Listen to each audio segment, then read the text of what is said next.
Raise your guy.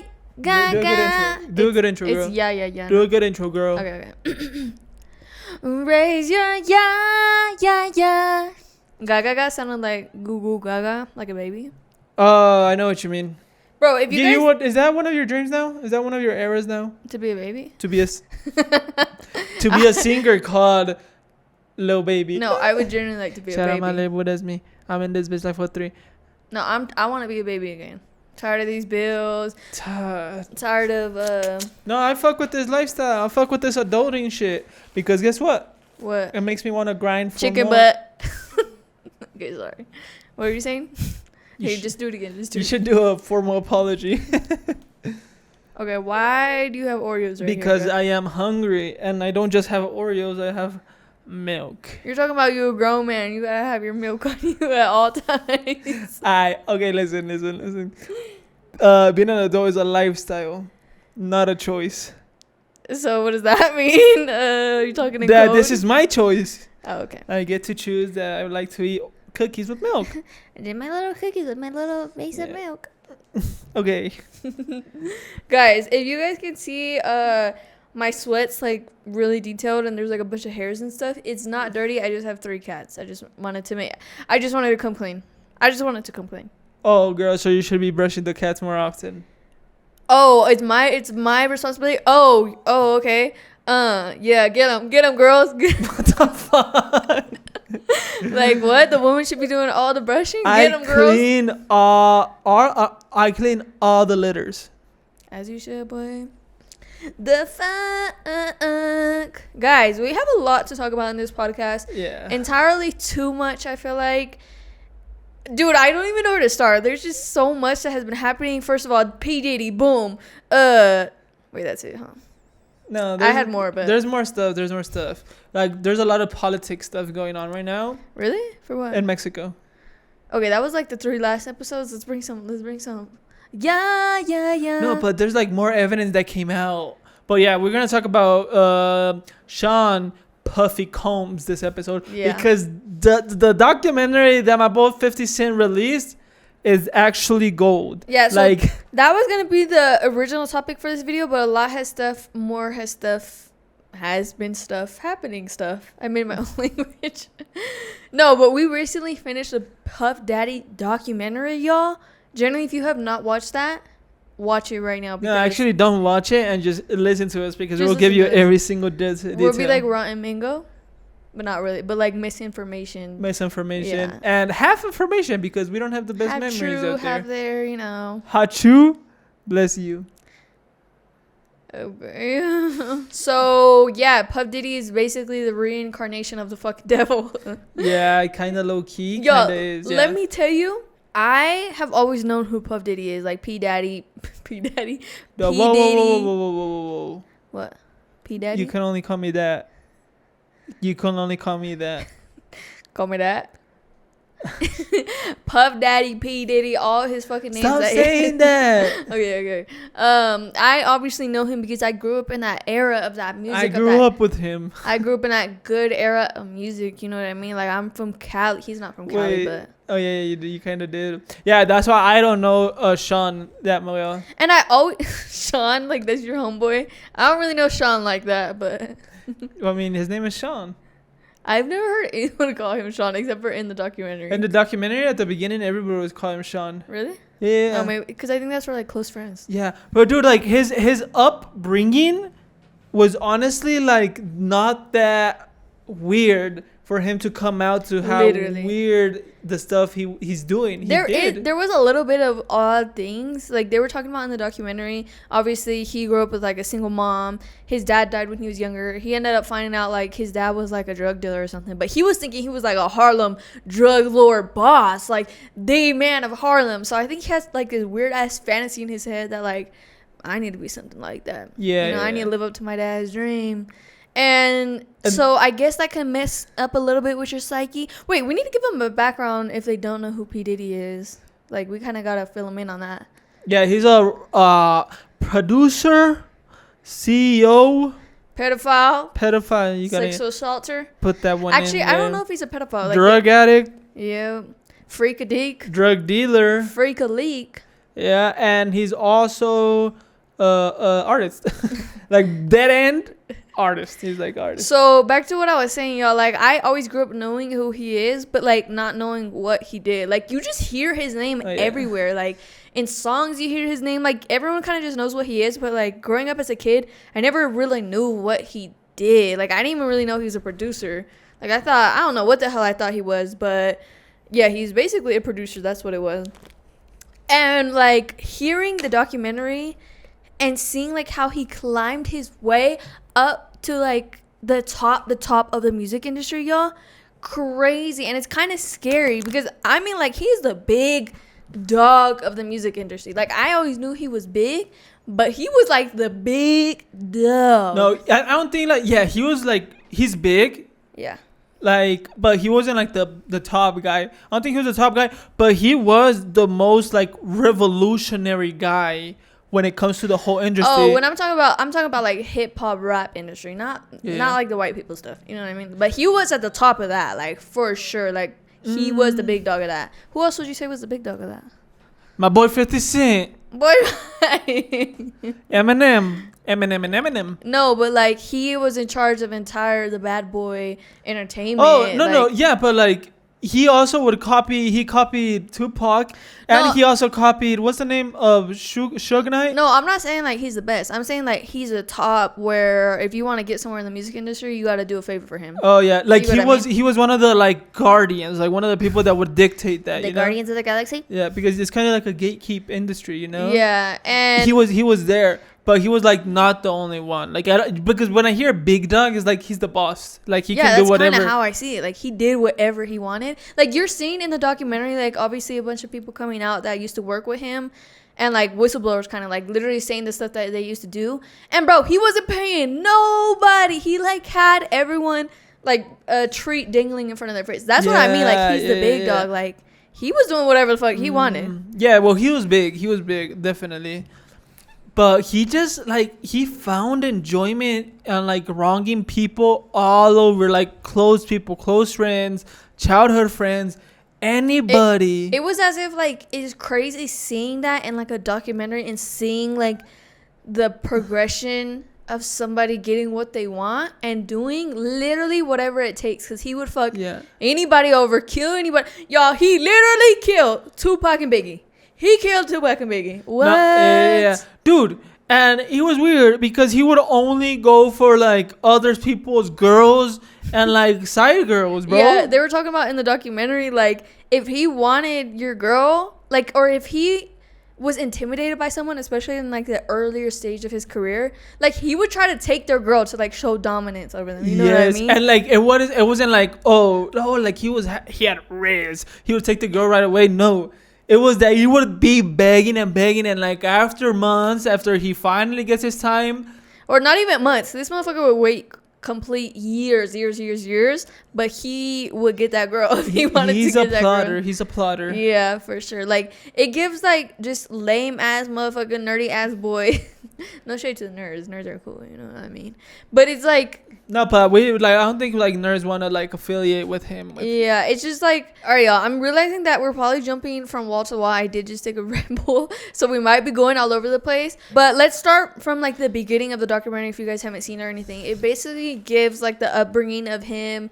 He didn't have a bad upbringing. What he was saying, like he went to a private school. He was in the suburbs. Motherfucker went to college. Like, boy, you were like the documentary was talking about how his mom would always dress him and make him watch shows and movies about pimps and about like gangsters. He's like, you gotta be like one of these bosses, like one of these pimps, one of these gangsters, you know? That was like the ideas. I don't think she wanted to be like, oh, well, I don't know. I guess you could see it like that. But the mom is from Harlem. So, like, she actually did go up around that. And the dad, I'm pretty sure, was, like, a drug dealer. So, yeah, like, obviously, she was still connected to that lifestyle. But they were staying in the documentary. Like, she would take him in the car and go to Harlem and do, like, stops. Like, suspicious stops for real. Like, and she would always bring him along in that. And then, like, what was kind of weird, and I seen, like, people talking about this, like bringing up a conversation about this, because she would always dress him in like big fancy coats, like a little baby Harlem gangster, literally. Yeah. And I was like seeing people bringing up like how it's kind of weird. Like, let kids be kids, you know what I mean? Yeah, like exactly. Some people really want their kids to like give off this certain vibe, or like no, like to like fulfill like their dreams or what they would like for their life. Yeah, or what they would like for their mans, like, which is actually weird. Oh, true, that is weird. It's actually really weird, but people do that so much. Like, yeah. They're like, oh, my perfect man, you know what like I mean? Projecting. Like, yes, and they'll get them up in their little. Yeah.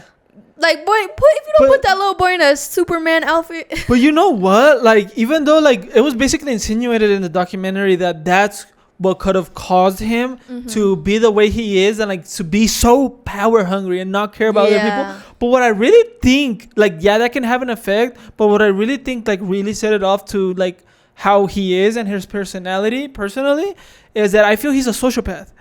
Oh yeah, probably. Like sociopaths, they're talked about how they don't like see people as people, like no empathy. Like they see people as just objects, you know. And like it's like they even say that sociopaths don't even see faces on people. What the hell? Yeah, that they just see like pieces in a board. Right. Like I'm not being fuera apothecary. No. But like seriously, like people like that, like they just don't see him the same as we do. Yeah, like it's like hard to believe because obviously we're not like that, but that is what is described as a sociopath. Really? And like I think that's like P. Diddy, like major sociopath. That makes sense. And like, and every single action he did is like, bro, he was dead ass. He did whatever and literally anything he could do to get to the top. Like, he did not care who affected his best friends, the people he grew up with. Like, literally, he would do what the fuck ever. And it's crazy. It's crazy till now.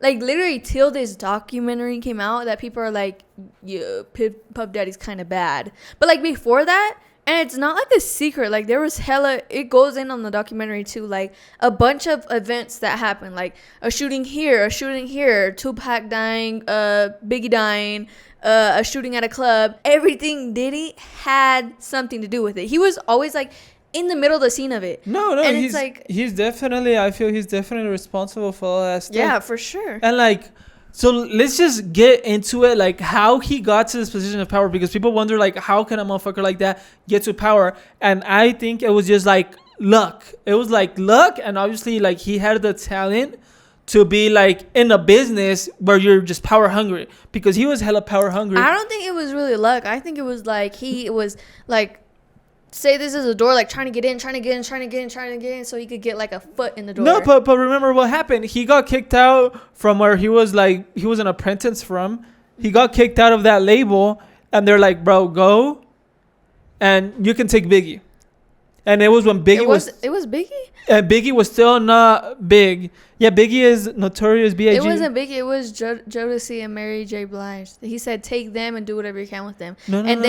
It was Biggie. It was not Biggie, bruh. It was Biggie, and then he went to a white producer, like a white company, and he put the song "Get the Loot." Give me the loot. Remember? All right, y'all. Somebody fact check us, but I'm pretty sure they gave him basically no, because Jodeci and Mary J. Blige was his like beginning, and then he got to Biggie. Like, he was already into it. That's when he was being an apprentice, and they get like, you managed them. He managed him, and then he did like the main guy wrong. I think he even stole his girl or something like that. He did the main guy wrong, who is his his master. No, his what's it called? His boss. No, but it's like what's it called? Like your mentor, his mentor. Oh, okay. Sorry, his mentor. The mentor was like, okay, you're going out here. I'm not gonna just fuck you over. Like, you can stay in the industry, and here, manage Biggie. So he gave him Biggie to be under his contract, and then him with Biggie, they recorded the song "Give Me the Loot," and they took it to a white producer, like a white company, and that's when that company gave him like funded Diddy to open the Bad Boys or whatever it's called. So basically, what Michael's trying to say is that's why he thinks it's luck, because he was given Biggie, and that was like his big break.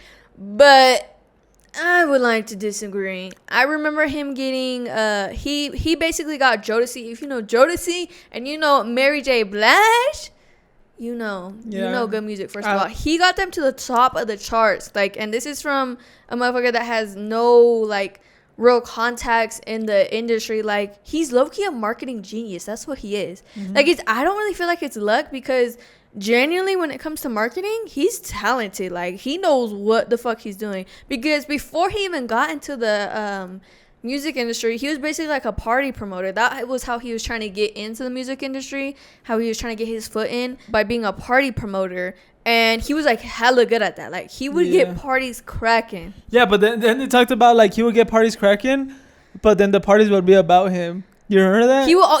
That's. It was like parties to promote himself. dude, that's like a common theme in this shit. Like, you can tell this motherfucker is a narcissist, because like anything he had to do with, he had to be like the front face of it. Like, in his artists that he was like promoting or whatever, like Jodeci, Mary J. Blige, anybody else, he would always be in the music videos. He would make sure he was in the music videos. He was like really talented at swaying people, and it's talked about a lot that he was just a very good like sweet talker, and he like was able to lie and convince like a bunch of people all along the way. But I never thought that he was I feel he never created, like he never like said like we're gonna do this and that.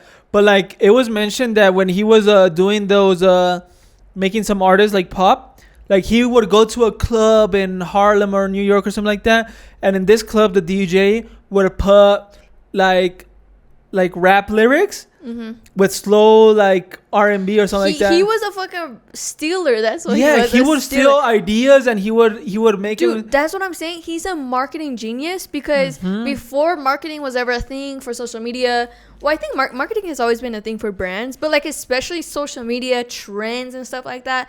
All it does, like even YouTube, podcasts, all it does is like just steal from somebody else. Like literally just steal what's working. Like literally that's how every freaking marketing thing is. Like if you see brands on TikTok like Duolingo and all that, they're all doing the same things, like memes in the comments or just doing funny videos like with the same type of, it's all the same style, because it's all just stealing from each other. So I'm saying this motherfucker was a marketing master, because all he did, like he would catch on to the trends before like R&B with like on over like hip hop tracks and stuff like that. Like soul singing came out. He would get like cool niche stuff, and then he would make him viral. Yeah, that's what I'm saying. Like, really but viral. he would steal it, because he would find out in like the parties and stuff, they would do remixes like of those type of songs before they even came out, and like people were loving it in the clubs and stuff. So he was like, this is what we need to do, this is gonna pop. And he stole that shit basically. Yeah, because I always thought like Diddy and all the like people he managed and everything were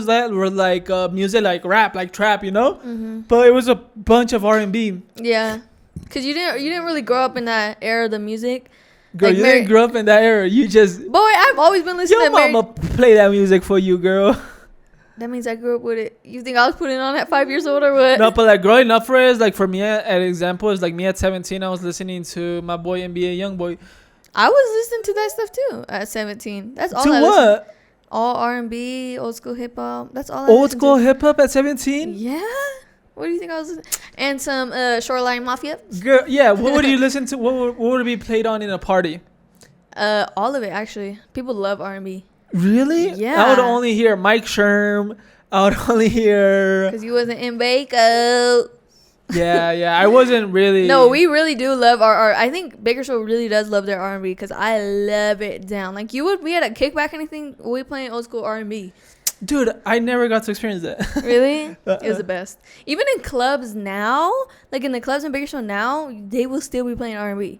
Like quite literally. Dude, like I cannot tell you, like I can recognize songs, but I do not know the name of the artist. Really? Yeah, and I was getting so surprised when like they'll do little snippets of the songs of the artists that Diddy was managing. I'm like, bro, I recognize that song, but I don't know who the fuck they are. I was always bad for the artist names too. But anyways, so it keeps going on in the documentary, basically about his come up and all that, like how he got in the industry, and he got like to the top pretty fast. Because I'm telling you, this motherfucker did anything and everything he could. But he been a menace since the beginning of his career, bro. Like, generally. So there's this time, I think he met this girl at like a party or whatever. He wanted her to be in a music video the next day. So I guess she like stayed the night, I think, or he drove her home. Basically, she don't remember nothing, blah, blah, blah, goes to a music video, everything good. Couple weeks later, bro, like, multiple people are coming up to her telling her, like, bro, Diddy's playing a video of you at his party. And she's like, what video? Like, what are you talking about? What the hell are you talking about? Like, my music video? Bro, he's playing at the parties videos of him sexually assaulting her. Yeah. And she didn't even know. She didn't have any recollection of, like, she don't remember it at all. You know what's the craziest part? What? That he didn't even come up with it. He came up with that because there was a big mob boss or whatever, a big gang leader back in Harlem in the day, and he would do that. The gang leader, he would do that. He would record the girls and play the clips, you know, of messing with girls. But Diddy was like, oh, I want that too. Like, I want that. Let me drug her and sexually assault her. Like, bro, that is insane. Like, Essay her. He would do anything that people he was like inspired by or he felt like intimidated by. He would do the same stuff they did to like feel cooler, I guess. You know what I mean? Like he needed that. He needed like that validation, bro. It's like horrible, bro. And mind you, this is the beginning of his career. Freaking drugging girls and SAing them and posting and showing the video at parties. This is fucking crazy. Yeah. And y'all, mind you, he's done so much more crazy shit, and like people were still like, "Yeah, P Diddy, free P Diddy." Dude, okay, and so this is where stuff like really goes like way more like on a sinister level. Like SAing people is already like very sinister, but now it's like going more into like where he's like really trying to be like a crime boss or something, you know? Like he's like really wants to be a gangster. Diddy basically wants to be a gangster. So what is happening? Tupac blows up. He's blowing up. He's doing really well, and like Diddy wants that. Diddy wants what Tupac is doing. Well, he's feeling like intimidated because he has Biggie at this time, right? Like Biggie under his entertainment. What is it called? His label. And he's like feeling he's like feeling intimidated by Tupac because Tupac is blowing up, like he's doing so good, and he doesn't need any help from Diddy, and he don't even want to work with Diddy. Like he don't want nothing to do with Diddy, and Diddy's like, what the fuck? Like everybody wants something to do with me. Like if you want your song to blow up, you gotta fuck with me. You gotta no, but he couldn't even suggest that because Tupac was with Suge Knight. Oh, and he wasn't fucking with Suge. Yeah, well, Diddy, they were, so Suge, I feel like, was already, like, a bit more established in the West Coast, but Diddy came over, and, like, they were, like, they're both producers, so they, like, got along at the beginning. But Diddy would get along with anybody as long as, like, it benefited him, but he really didn't care about people. Like, casual, like, clout chaser, you know? Yeah, for sure. Like, it's a clout chaser, right? So he basically does not like Tupac because Tupac is doing way too good. He's just jealous. He's jealous. He wants to be Tupac. Yeah. He always wants to be other people. Oh yeah, and because another thing, he like his biggest dream was to always be like a rapper. There was this funny ass part in the documentary. I don't remember who was saying it, but it was like this guy who writes songs, I think, and he was working with Diddy. No, he was a rapper. He was a rapper. Well, he writes songs and everything too, but he was writing songs for Diddy. And he was like, this is the vibe I wanted for it. He started singing it in an interview, like rapping it, like real like thuggish, you know what I mean? And then he's like, and this is how Diddy did it. Know where I'm going in the sun. Yeah, so is it like he didn't, he literally says in the interview, he's like, this motherfucker can't rap, he can't sing, he has no musical talent at all, like not an inch in his fucking soul. Yes. And I agree with that. And it's like further down into the podcast, further down into the documentary, like you start to realize why Diddy made it in the music industry. Because yes, he was only a producer, he never made it as a music guy, but then he did it. It's like, why did he do it? Yeah, he had so much fucking power, he could do whatever he wanted. But it was not really just like that. So what's happening first with the Tupac beef? Number one thing, Diddy literally. So guys, Diddy literally created a beef between the East and the West Coast. What happened? So it is known that Biggie was part of Bad Boy Records with Diddy and all of them, right? And the guys, the major representatives of like rap at the time was Tupac and Biggie, you know?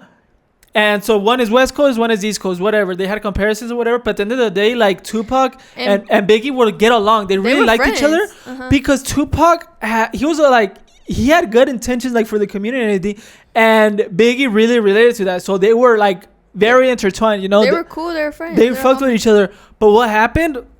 So Diddy, I even feel like it was without the knowledge of Biggie. Diddy like booked a studio session with some other rapper that was under Bad Boy, and he invited Tupac because they were gonna do like the song together or whatever. Well, guess what happens? When Tupac is going into the building, these guys stop him and shoot him. Yeah, suspicious. And it's in LA. Yeah, this is in LA.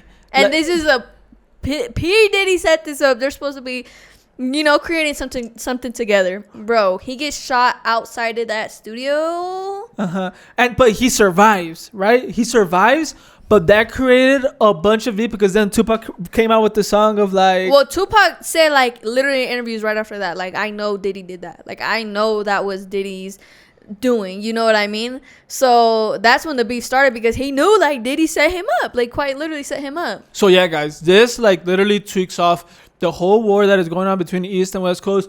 So Diddy can't go to LA, and the other guys from LA, Suge Knight and all them, cannot go to New York, basically. But another thing, like, Biggie wasn't even trying to get in this beef. He was like, yeah, I don't really, because I think Tupac came out with a song like dissing them or whatever, and Biggie was like, bro, I'm not trying to really get in this. Yeah, like, Biggie didn't even answer. Yeah, he did not make no song. He didn't want to respond or anything, and here's fucking Diddy in his ear like, gonna let them say that? Like, you gonna say something? Like, let's say something. No, like, what made Biggie finally respond is because Tupac made the song like, I fuck your bitch. And yeah.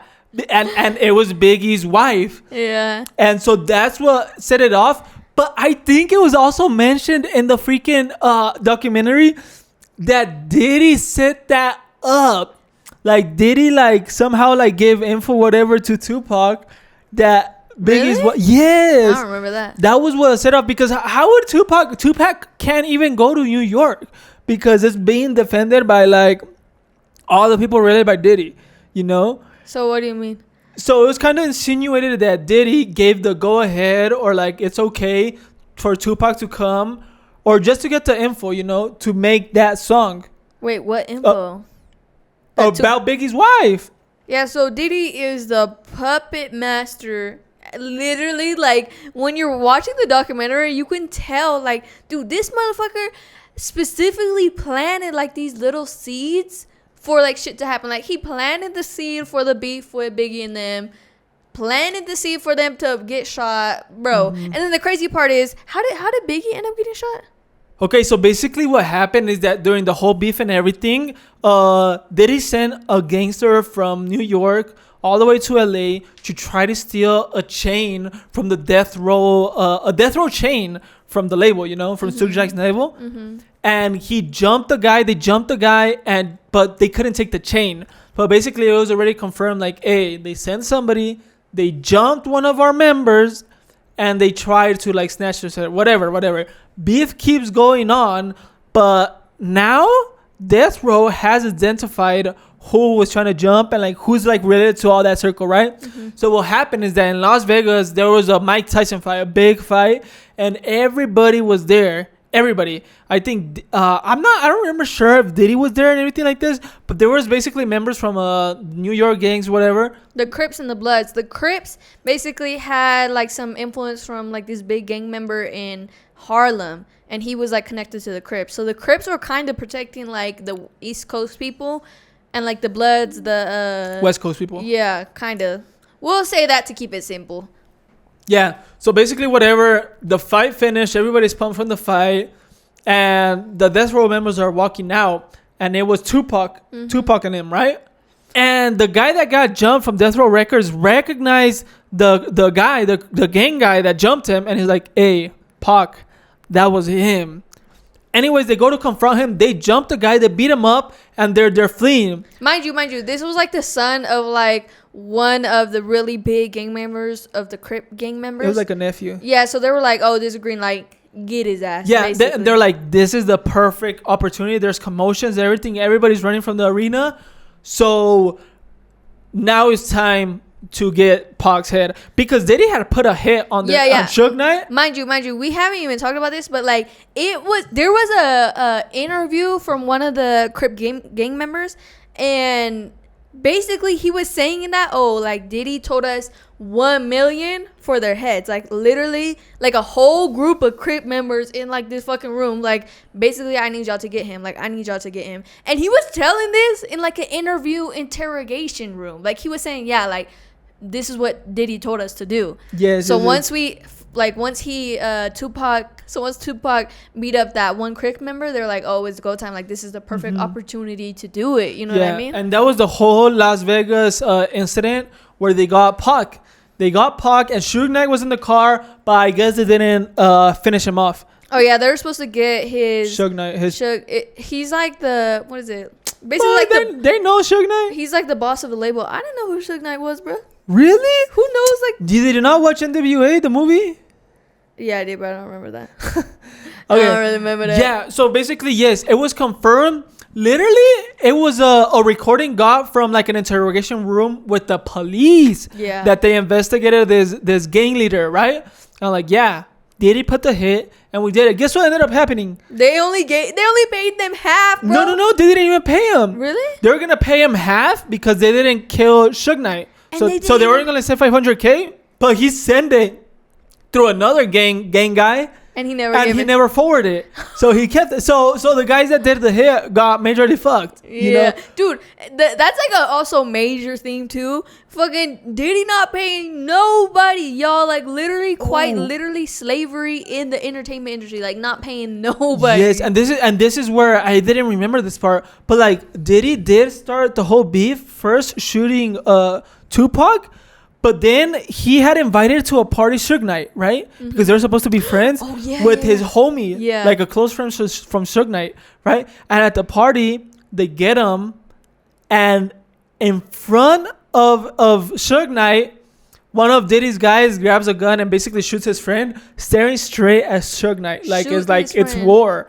It's basically war. Yeah. And that was one of Diddy's guys. It's a Diddy party, bro. Yeah. So it was like, bro, Diddy starting all this shit, majorly evil shit. And so whatever, they get Tupac, and and then like this was not even that much after. Obviously everything's hot now. It's really like, bro, the East Coast cannot be in California, like the West Coast cannot be in New York. Like if you're actually in LA, like you will be done for. You know what I mean? So then Diddy's like, I want to show dominance. Like he has a fucking huge ego, y'all. Like does not care who dies. He's gonna do what he wants to do to show he the big man. So there was basically some awards going on. I think it was the Grammys. It was going on in LA, and he really wanted to go. And like who was nominated is Biggie. So him and Biggie had to go. Biggie did not want to go. Biggie never wanted to be a part of any of this beef, right? Then Tupac's already did. I don't remember. I don't think Suge Knight ever was killed. He forces Biggie to go to the Grammys, and like they already had their deal. Like, bro, we're going same night, private jet. We're going back to New York. Like Biggie does not want to stay, and he makes it clear. But guess what happens? He was actually supposed to literally have a flight to like London or something. Like it was set in stone. Like, we here and we dip and we go. Like, you know, no games, because this is not the place to be playing dangerous games. It's basically a war zone for them because like, bro, they're public figures and everything.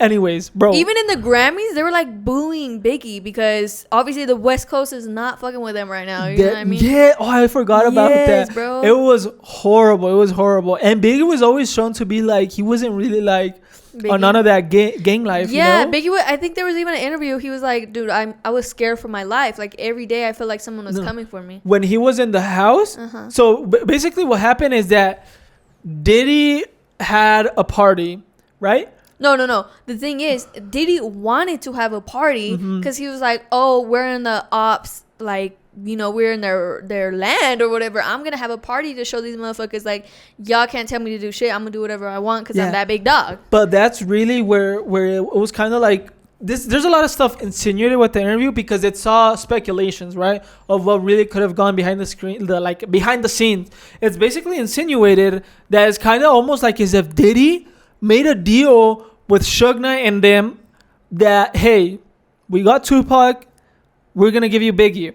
So you got that from that? That's what I got because what? Yes, he wanted to do a party for his ego or whatever. But bro, Diddy is also in danger to get killed. Like I feel like Suge Knight has it more for Diddy because he knows Diddy is the one pulling the strings behind everything. Like they know for sure it's Diddy, and they knew Biggie, and Biggie was on none of that. He was on none of that. So what I got from that is that for Diddy to finally have control and go back to LA and do all his be able to move and everything and like kind of end the beef because he was scared of the beef. That's why he caught money for the heads of Tupac and Suge Knight because they had it for them too. Yeah, he thought Diddy they was gonna get was scared shitless.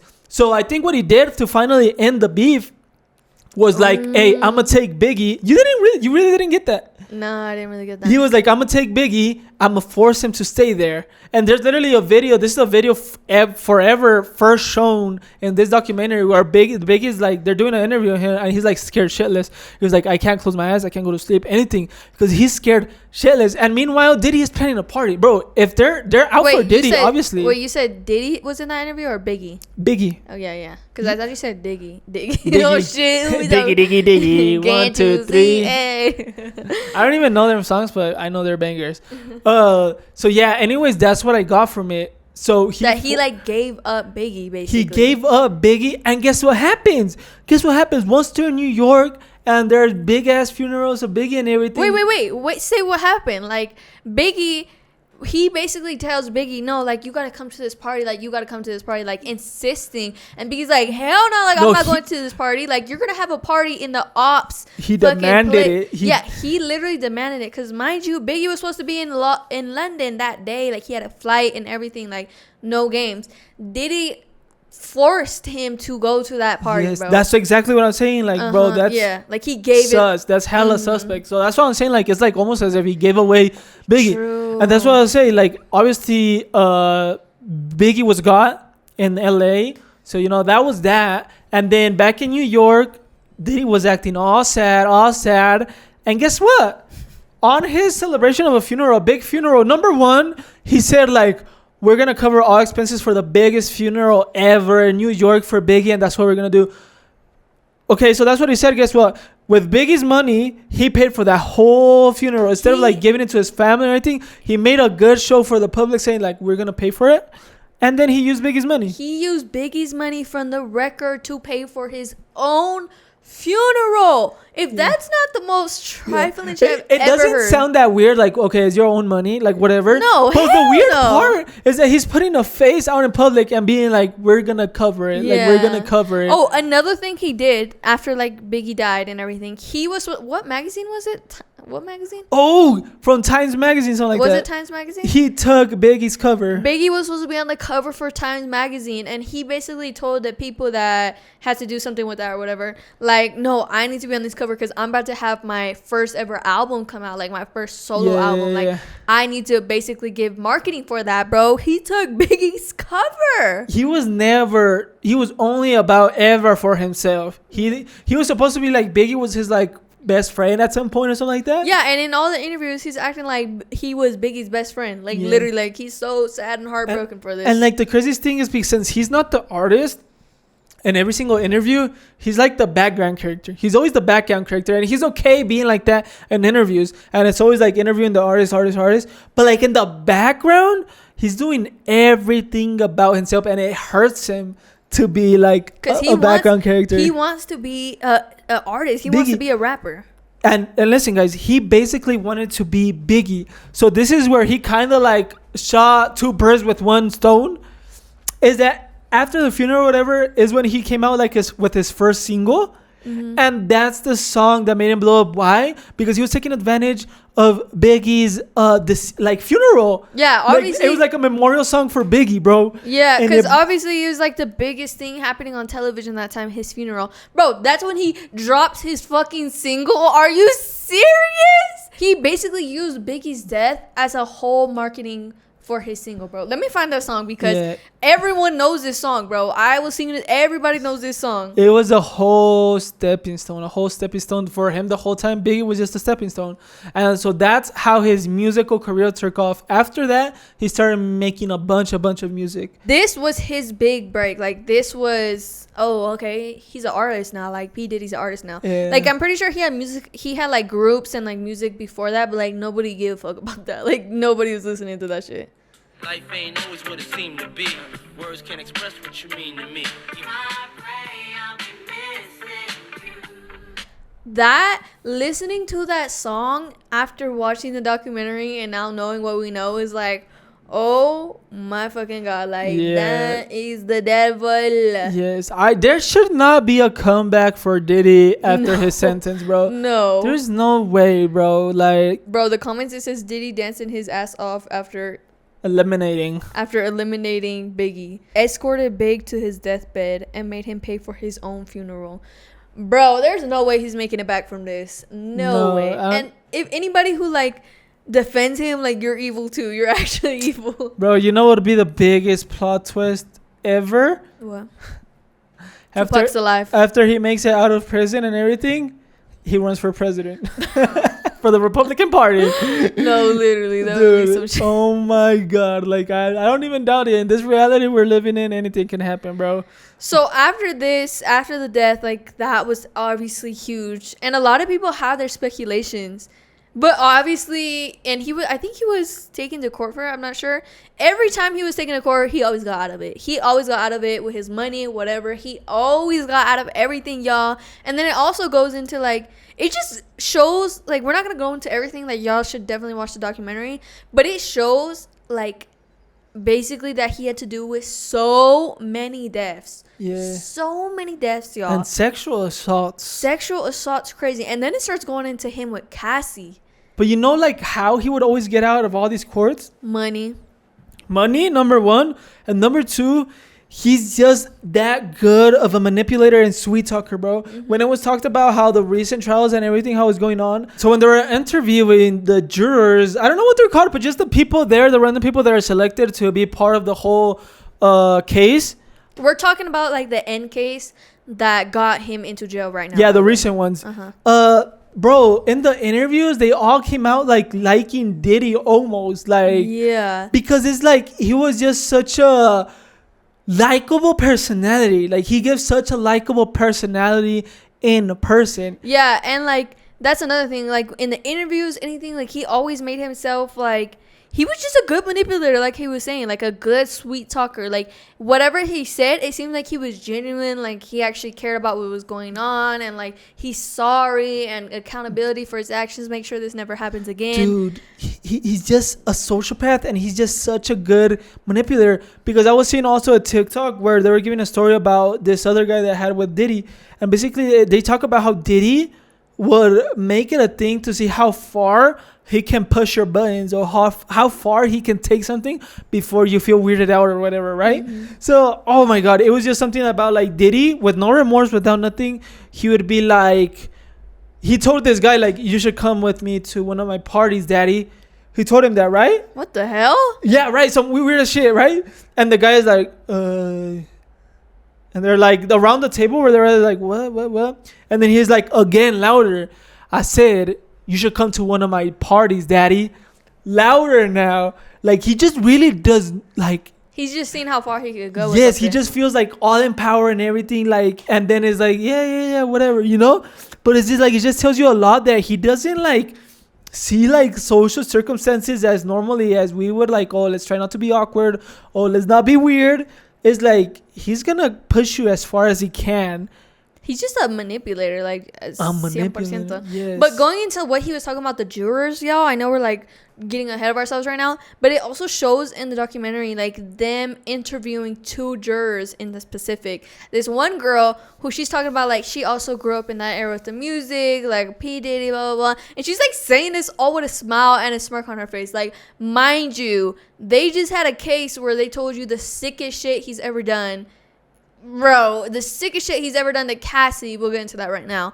And she's like, yeah, I really liked his music, blah, blah, blah. And then she starts going in, like, she was a fan, not of him, but like of his music basically. And she goes naming these very specific groups that nobody fucking listened to. Danity Kane, sorry, nobody listened to that shit. I don't know. I've never heard of that.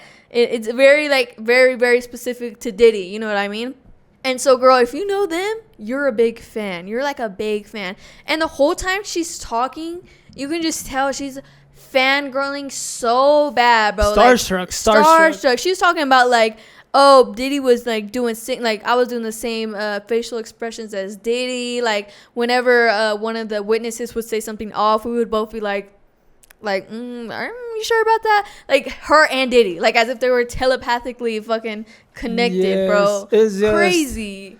He is a charismatic persona, you know, but it's all like manipulation. It's all manipulation. Well, yeah, he would clear everything up, dude. And then they gave a case about this Lil Rod. Wait. So before we go into that real fast, the other juror also was obviously like this immigrant guy from I don't know what country. He had like an Indian accent, but he was obviously this older immigrant guy, and he's basically talking about the case with Cassie, where basically he abused her like for years, the crazy shit. We'll get into that right now. But he's basically saying, yeah, that was like an interesting relationship, but like if she didn't like it, she could have left. Like why was she still going back? He was basically saying like they were just two people crazily in love. Mind you, people like them and the jurors like them are the reasons why he didn't get found guilty on all of the charges, because he only got found guilty on a couple of the charges, but it was jurors because of like them, bro. And that's why they put them in the documentary, to show like this is why he didn't get all the bad charges, because this is his fucking jurors. Yeah. And then what would happen, what it was a key thing is that for some cases they make the jurors like stay in a certain spot and not have access to any of the media like going on, you know, because they can get swayed. Since it's such a big case, they can get swayed by stuff that can show up on social media and everything. And guess what? They didn't do that. They let them go home, and then they would spend days like checking on their TikTok, like what do other people think? Yeah. And like guess what? Guess who's paying for a bunch of advertisement? Yes. Like millions and millions of dollar advertisement for only good stuff to be heard about Diddy. They were also talking about like in the court, I think Ron Mango goes into this. They were like talking to influencers like Diddy's team and whatever. Not the lawyers, but like his marketing PR team or whatever.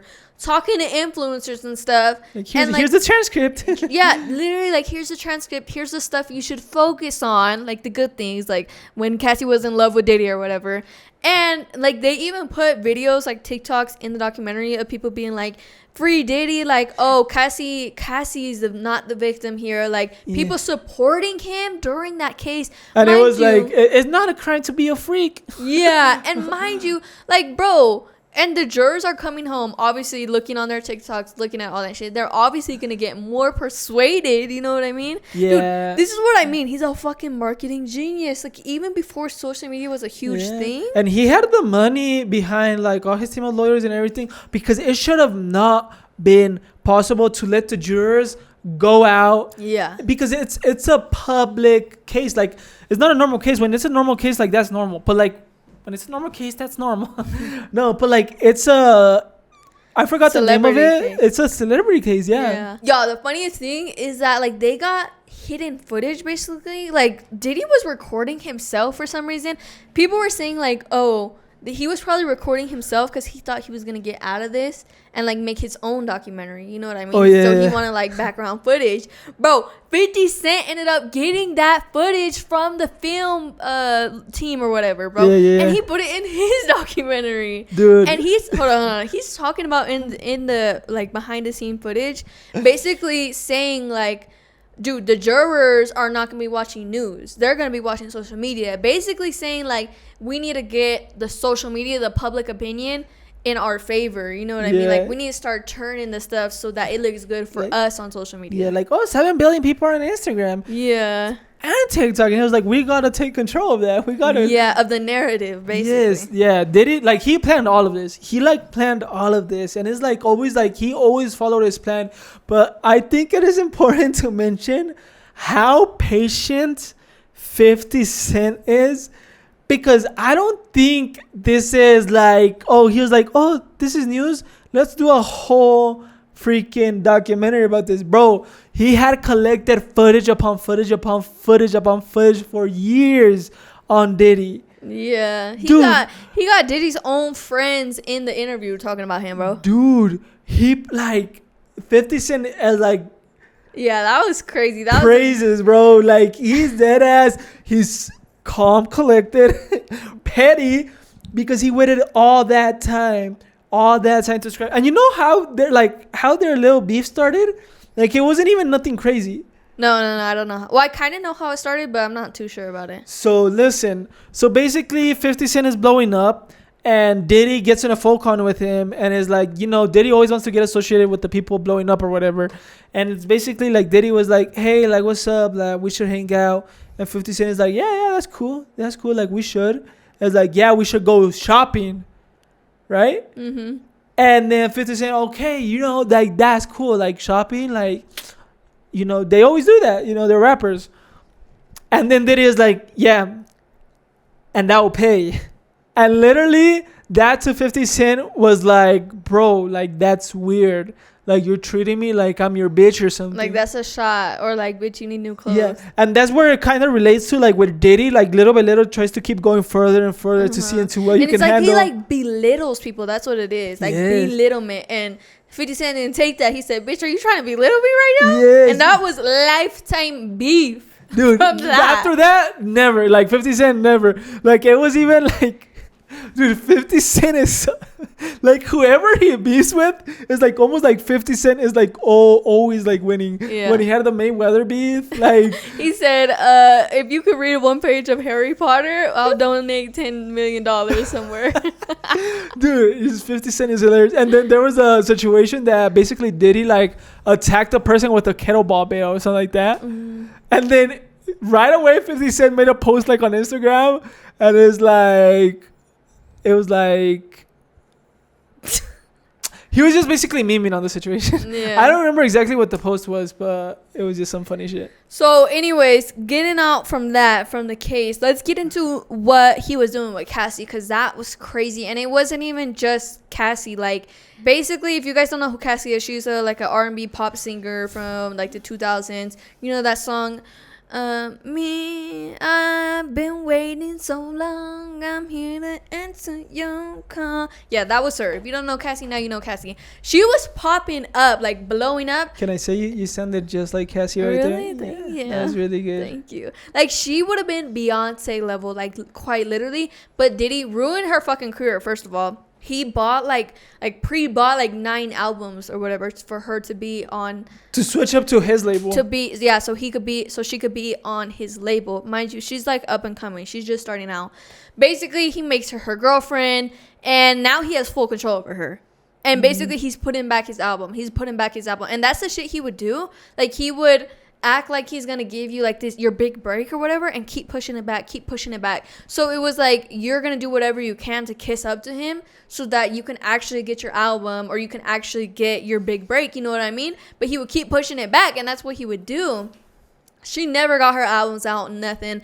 They become boyfriend and girlfriend. He is doing crazy shit, y'all. It ends up coming out, they basically, well, it's Diddy who basically makes her do this, but like hire like a sex worker, and this guy, by the way, escort guy. Yeah, escort guy. And basically, he's supposed to come and just like do it with Cassie in front of Diddy. He was basically No, don't say that. I already know what you're gonna say. Don't say it. But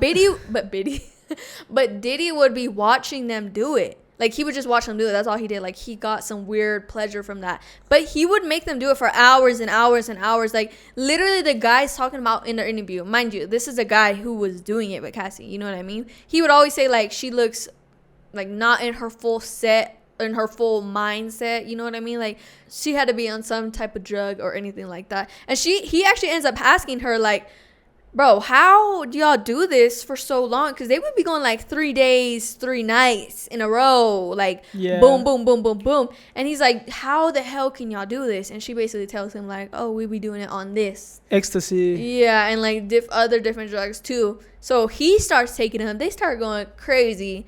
And it ends up talking about in the document how like Diddy ends up joining them like after a while. But this was going on for like 7 years, y'all. Yes. So he was like making Cassie be like a slave, like quite literally, because bro, no girl is doing that for their own enjoyment, bro. That's crazy. And this is when they introduced like the lubricant, what is it called? Baby oil, baby oil, but it was like laced with some type of relaxant thing or drugs. It was rinsed with some drug and some rug.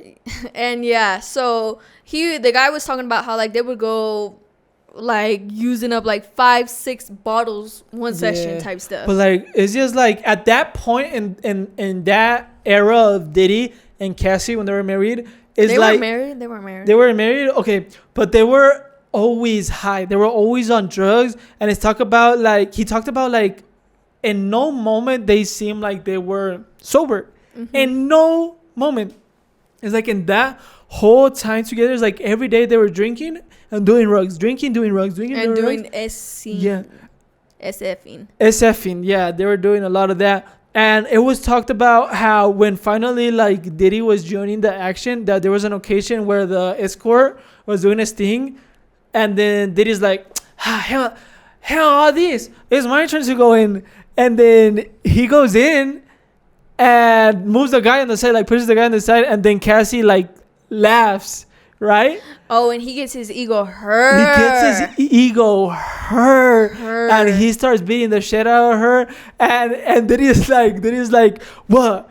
Does he have a bigger D than me? And starts beating the... Bro, that just shows you exactly how the fuck he is. Yes. That's crazy. And mind you guys, we need to make this clear. Cassie at this time was young, bro. I think Diddy was like in his 30s or 40s. I don't fucking know. But Cassie was young. She was like 18, 19, 20. When they first met each other, she was 18. Yeah, when they first met, 18, bro. Imagine a fucking 18-year-old, 19, even 20-year-old, even 23, like doing this for like, oh my God, days at a time. That's crazy. And then another thing that guy was saying, the guy escort or whatever, that there was a time, because he would come back and like do it every like other 6 months. He would come and they would do like a freak off for like fucking 5 days straight, literally. And he was saying like there was this specific date that he would always ask him to come on, this specific date. Oh no, it was on Biggie's anniversary, like for his funeral. Exactly what I was gonna say, boy. I was getting to that. It was on March 9th, the day Biggie died. March 9th, every single time he would have them do their little freak off the day Biggie died, bro.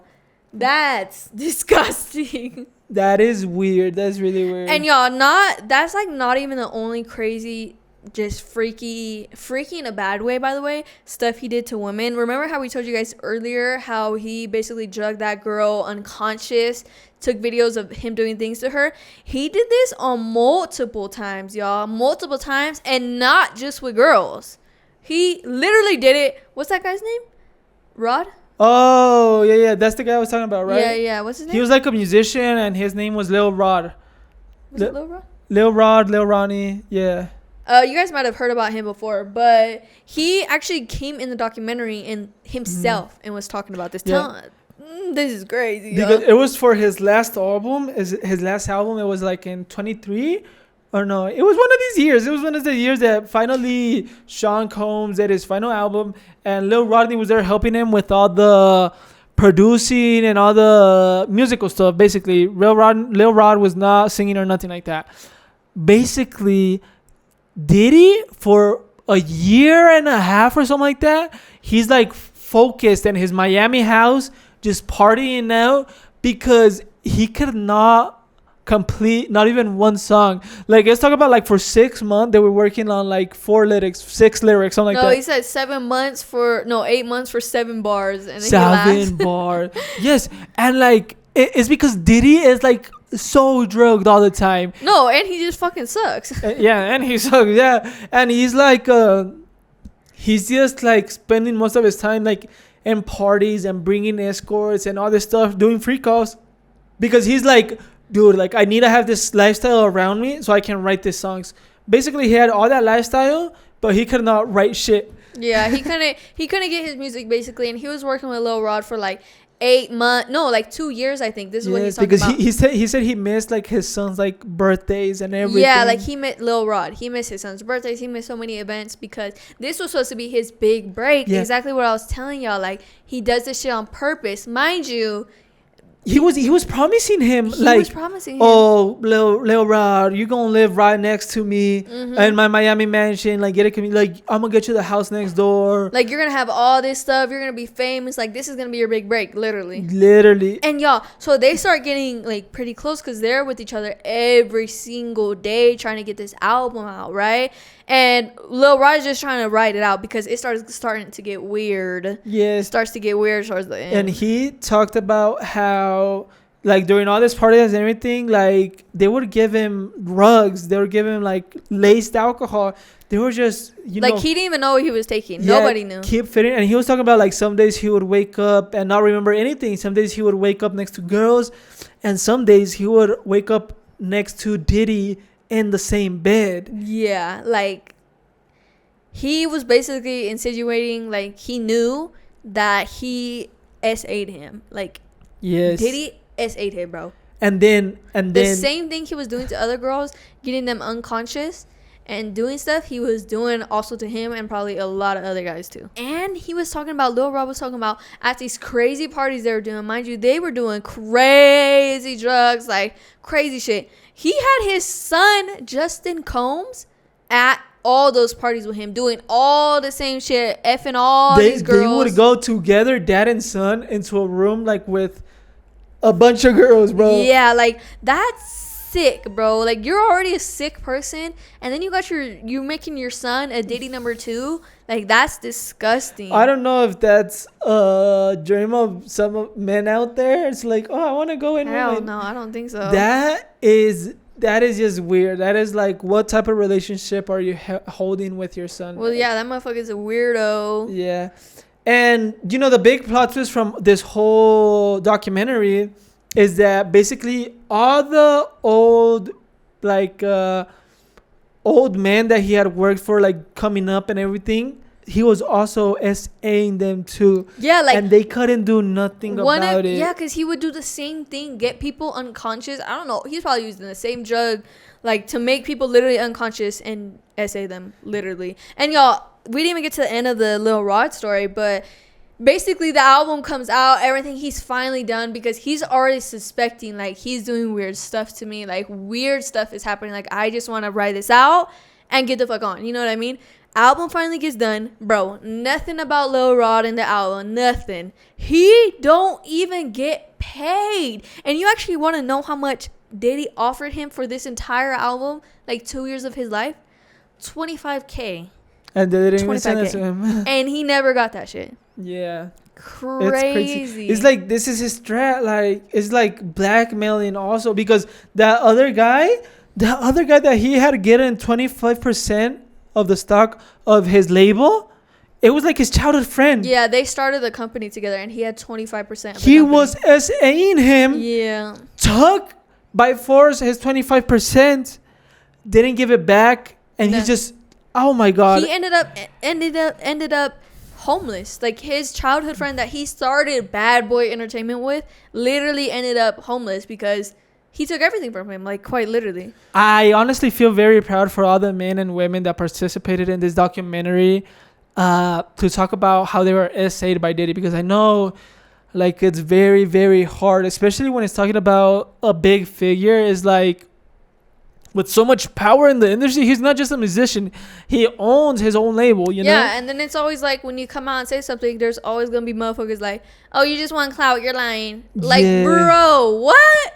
Imagine going through the whole effort, the whole trauma, reliving your trauma again to try to take someone to court to get justice for yourself and the other people that he SA'd. And then there's people on social media talking about, he's lying. She's just doing it for the clout. Like, bro, what the fuck? Yeah, that's crazy. Also, another thing, they were talking about this one girl that, because he, like, ended up doing this back in the 2000s, like, this reality show, Make a Band or whatever, and he would make, like, K-pop groups, basically, like Yeah. girl groups, boy groups. And there was this one girl in one of the groups, and he like made it clear like this is the looker, like she's like the bomb one, basically.